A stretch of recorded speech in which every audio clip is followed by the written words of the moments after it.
জুমার দিন যে সুবহানাল্লাহিল আযীম ওয়া বিহামদিহি 100 বার পড়বে, সূর্য ডুবা পর্যন্ত সুযোগ আছে।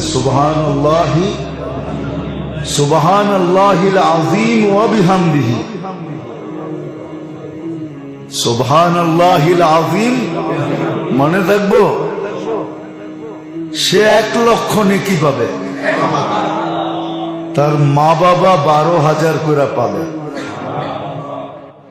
কিতাবে লেখা আছে, এক ছেলে পড়তো, কিছুদিন পরে মা স্বপ্নে দেখছে, মা বলতেছে, বেটা তুই যে পড়তেছিলি প্রত্যেক জুমায়, আর আমি 12,000 করে পাইতেছিলাম, আজকে পুরা হয়ে গেছে, এই জন্য আল্লাহ আমাকে আযাব থেকে খালাসি দিয়ে দিয়েছে।